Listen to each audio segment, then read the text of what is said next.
Hare Krishna, Krishna Krishna, Hare Hare, Hare Rama,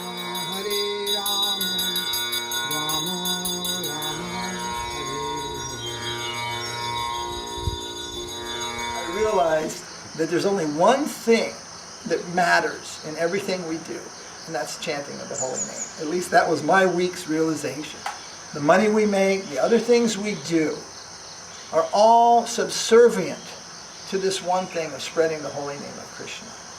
Whether the person is a vegetarian or a non-vegetarian, whether they're a Mayavadi, wherever they are, the first and foremost religious principle in this age is to spread the holy name of Krishna and encourage that wherever it is.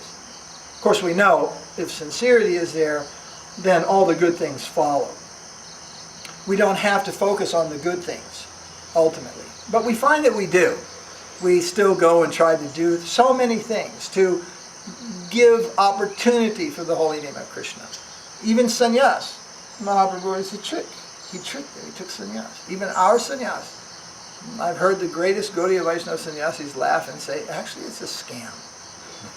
We're scamming. Because Mahaprabhu told, this is not what we are. And he rejected Varnashram. But because in certain societies, and actually all societies, they don't know what is sannyas, say in Rome, but they know what is a monk. They know what is renunciation. They know what is celibacy. They still respect these things in some cultured circles around the world. People respect the father, the preacher, the padre, the papa, the monk. They respect these things. And in India especially, this has been the story for a long, long time. Although that also is going down because there's so many charlatans. I've been asked so many times, Swami, you have family? I'm like, no, Swami. No, yes, but where your wife and children are there? They rather expect you will have wife and children or you'll have a few bastards under your control. Some illegitimate children.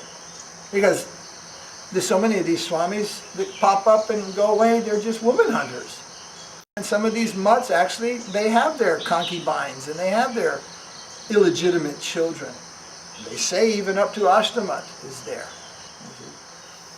But Mahaprabhu accepted that, and his vision must be beyond his present time, because that is not what an avatar does. He doesn't do something just for that particular time, place, and circumstance. This is something which is, I think, is misunderstood. Acharyas preach according to time, place, and circumstance. But when an avatar comes, they do something with lasting value. They show something that's not just for a decade or two or that last half of a century. They show something which goes the length of, well, in Mahaprabhu's case, the Yuga, for the Yuga Dharma. And he did accept sannyas. And Vaishnavas after that never accepted sannyas. Almost never. Few limited cases until the time of Srila Bhaktisiddhanta. And he understood this. They also never gave Brahmin initiation to anybody outside of a Brahmin caste. But he understood this, that this should be done. So the acharyas make adjustments, and another acharya may come and make an adjustment after that. That happens. But what an avatar gives, that is much longer lasting. Do you follow what I'm saying, my point? Many people have suggested, no, sannyas is not for this age. Actually, Mahaprabhu just took sannyas because, we've seen it different times all over the internet. People begging the issue. Prabhupada disciples begging the issue why they will never have to take sannyas. Or somebody begging the issue why he gave up sannyas. Well, this is all the tricks of the mind. This is not the standard.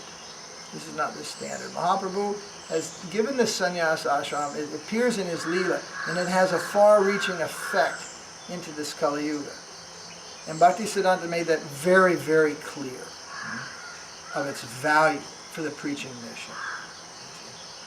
Just for our own spiritual advancement, it may not be required. For some it should be there, and others it's not required at all. Overall, it's not required at all. For our own spiritual advancement. What is required is the holy name of Krishna. It does not supersede what is the ultimate and singular religious principle in Mahaprabhu's mission. It doesn't take a precedence over that, you see. But it furthers that. For some of us, it will further that. For others, it will crash us down. So it should be a very serious decision. Some people mistake me, but I think every one of my godbrothers over 50 should take sannyas. And I'd be like, whoa, whoa, whoa, no, certainly not. In fact, probably the ones under 30 would be better sannyasis right now. A bunch of you old men joining the ashram.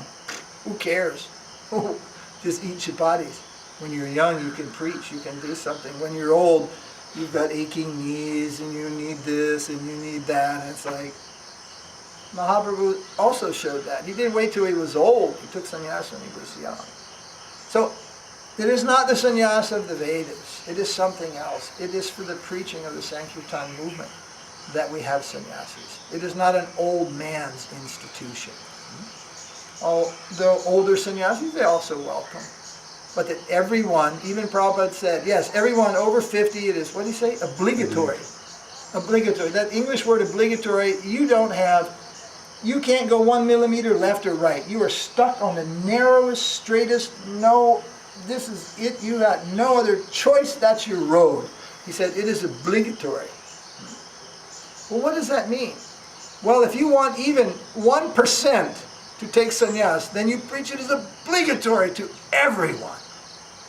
Then out of that, you'll get like maybe 1%. If you say, well, most people don't actually have to take sannyas, holy name is everything, you'll get 0 sannyasis. That's just the nature of the world. They have a thing, and they have what they call shoot the rhinoceros. You're not going to get it.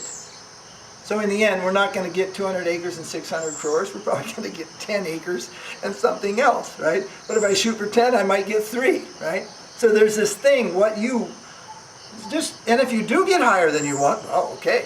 And if it fails, no one will fault you.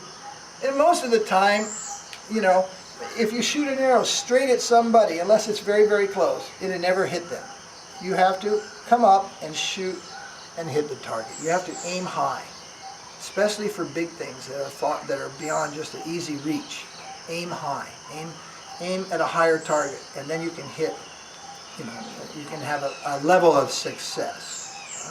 So preaching is like that. I mean, one time Prabhupada told the sannyasi's duties to every day preach against sex life. He said, because if he doesn't do this, society would just fall down to the lowest level. So there are certain things that are said, and like Prabhupada said, I want an army of 100 sannyasis.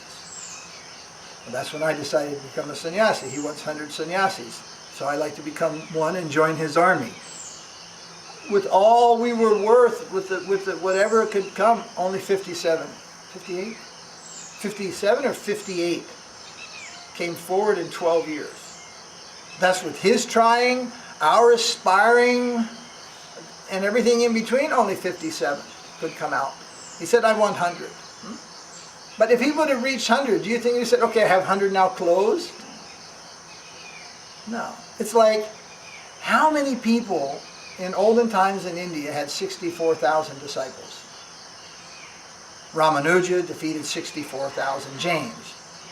Prakasananda had 64,000 disciples, defeated by Mahaprabhu. And you go on and on and on, and you find that there are so many people who had 64,000 disciples. Well, this seems quite unique. So, did they actually have 64,000, or did they just have a lot? Oh, you should have been to the last festival. There's 1 million devotees here. Was it really 1 million?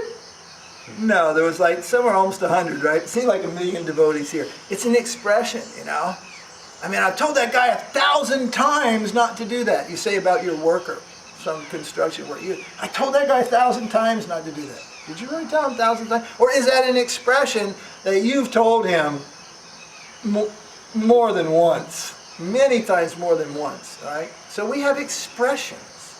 And the Vaishnavas are not without expressions. Of course, there is a literalist. He takes it literally. Therefore, Prakasananda had 64,000 disciples. But it's highly unlikely. Or it's just there's this weird phenomenon that all these rishis and all these Jains and all these Mahayana, they all had 64,000 disciples. You see. Who knows in future what someone may write? They may write a Bengali or Kannada or Sanskrit glorification of Prabhupada, and it may come to that level. They would say 64,000 temples or 64,000 mudds. There is what is called poetic embellishment, poetic expression. And Vaishnavas are poetic. So the scripture has this, right? This has this also. But it has its realism also. And how to separate what is a poetic embellishment and what is its definite realism, that is not so easy, and neither do we want to attempt the scripture in that way and ascertain everything. What's the most real, what's the most poetic. Hare Krishna, Krishna Krishna, Hare Hare, Hare Rama.